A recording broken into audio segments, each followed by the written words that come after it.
Les produits issus de l'exploitation étaient stockés dans les parcs en forêt avant leur évacuation ou alors dans des sites au sein ou à proximité des unités de transformation en attendant leur transformation. L'intensification de l'exploitation forestière au Cameroun s'est accompagnée du développement de l'activité de négoce, ce qui a induit une augmentation du nombre d'acteurs intervenant dans le circuit de la commercialisation et l'exportation du bois. Cette situation a favorisé la création d'autres types de parcs pour tenir compte de la spécificité de ces acteurs qui pour la plupart ne détiennent pas de titre d'exploitation. Avec le temps, ces parcs à bois hors forêt ont pris une si grande importance qu'il est devenu plus qu'impératif d'encadrer leur création et leur fonctionnement. C'est dans cette optique que le ministère en charge des forêts, MINFOF, a édicté une réglementation pour encadrer les modalités d'ouverture, de fonctionnement et de renouvellement des parcs à bois en milieu urbain et périurbain, décision numéro 0173 des MINFOF SG, DF, STAF, SAG fixant les modalités d'ouverture, de fonctionnement et de renouvellement des parcs à bois en milieu urbain et dans les périphéries. Elle régit les parcs destinés au stockage des grumes et ou des débités de même que les parcs situés dans l'enceinte ou à proximité des unités de transformation de bois. Cette décision est le principal outil qui organise donc la création et le fonctionnement des parcs à bois hors forêt, c'est-à-dire les parcs à vocation de stockage résultant d'une rupture de charge. Les parcs à bois jouent un rôle central dans l'exploitation forestière et la gestion des grumes. Qu'est-ce qu'un parc à bois ? Un parc à bois est au sens de la décision numéro 0173 définie comme toute aire débarrassée de sa végétation sur laquelle les bois, grumes ou débités peuvent être aisément entreposés ou stockés. Tout espace aménagé pour rassembler, stocker et ou traiter les bois en vue de leur transport ultérieur. À quoi servent les parcs à bois ? Comme indiqué dans la définition, les parcs à bois servent à stocker, classer et ou préparer le bois en vue d'une prochaine étape qui peut être la transformation ou l'acheminement vers une autre destination.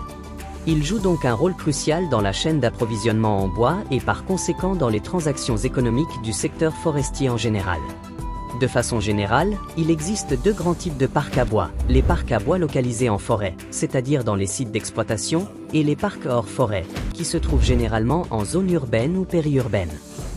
Intéressons-nous de plus près aux parcs à bois hors forêt, qui sont au cœur de la suite de notre développement. Type de parcs à bois hors forêt. Les parcs à bois hors forêt peuvent être répartis en deux catégories, les parcs rattachés aux unités de transformation de bois encore appelés parcs scieries et les parcs de rupture. Les parcs rattachés aux unités de transformation de bois sont situés dans l'enceinte ou à proximité immédiate de l'unité de transformation de bois concernée. Ils peuvent abriter aussi bien des grumes, des billons que des débités.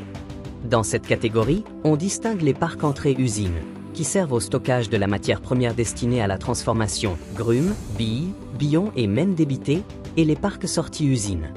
Ces derniers sont encore appelés parcs débités car comme leur nom l'indique, ils servent au stockage des produits issus de la transformation.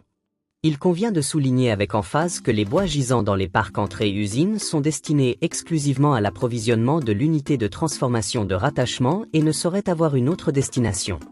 Les parcs de rupture sont des espaces de stockage des grumes, billes ou des bois débités de provenance généralement diversifiés et pouvant avoir des destinations variées. Ils servent de points intermédiaires dans le processus d'évacuation du bois, permettant de gérer efficacement les flux de bois et d'optimiser les opérations de transport ou de commercialisation. Relevons que depuis octobre 2022, il est désormais possible d'effectuer des opérations de façonnage des grumes, découpées en billes de longueur inférieure, dans les parcs de rupture. C'est le sens à donner à l'article 3 nouveau de la décision du 3 octobre 2022 modifiant et complétant celle du 28 avril 2016 indiquant que les parcs de rupture ont également pour objectif de stocker les billons. La différence fondamentale entre les parcs scieries et les parcs de rupture réside donc dans la possibilité pour les détenteurs de parcs de rupture d'obtenir ou de générer des documents de transport permettant de couvrir les déplacements de leur bois. De ces deux grands groupes de parcs hors forêt, jetons un regard approfondi sur les parcs de rupture qui sont ceux dont la gestion peut avoir le plus d'impact sur la filière du fait des différentes opportunités qu'ils offrent. Commençons par savoir comment ils sont créés. Processus de création d'un parc de rupture. L'ouverture et le fonctionnement d'un parc de rupture sont assujettis à l'obtention d'une autorisation délivrée par le ministre en charge des forêts sur la base d'un dossier constitué d'une demande timbrée au tarif en vigueur, les informations relatives au requérant, nom et adresse, le procès-verbal de visite du site signé par le délégué régional des forêts et de la faune de Séan, la preuve des droits détenus sur le site à occuper. titre de propriété ou contrat de bail notarié, un plan de localisation, l'ensemble couronné par un avis motivé du délégué régional. Par ailleurs, il faut, pour les détenteurs d'unités de transformation du bois, un certificat d'enregistrement en qualité de transformateur de bois valide, les sources d'approvisionnement en bois valide, contrat de partenariat notarié avec les détenteurs de titres d'exploitation forestière, un rapport d'activité de l'exercice échu ou un certificat de non-activité signé du délégué régional territorialement compétent, le cas échéant.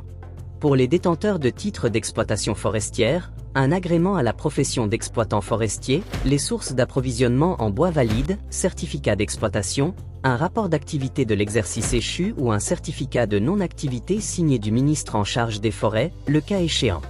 Cette autorisation est valable pour une durée d'1 an éventuellement renouvelable. Le fonctionnement d'un parc de rupture s'articule autour des mouvements du bois en son sein tout comme vers l'extérieur. Les mouvements de bois au sein d'un parc de rupture sont assimilables à une danse bien orchestrée. Les grumes ou les bois débités arrivent du site d'abattage ou de l'usine de transformation initiale.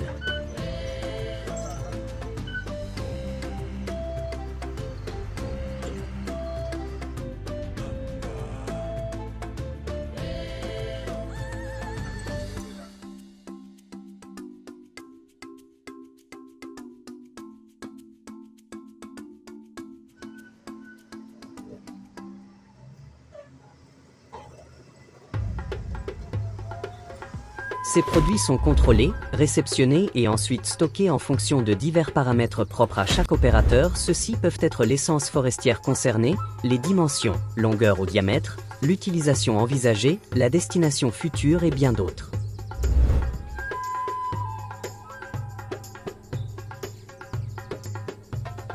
Lorsqu'il est temps pour le bois de passer à l'étape suivante, il est sorti du parc de rupture pour être expédié vers une unité de transformation, scierie ou tout autre type d'installation de transformation du bois, ou vers une autre destination, exportation, négoce local.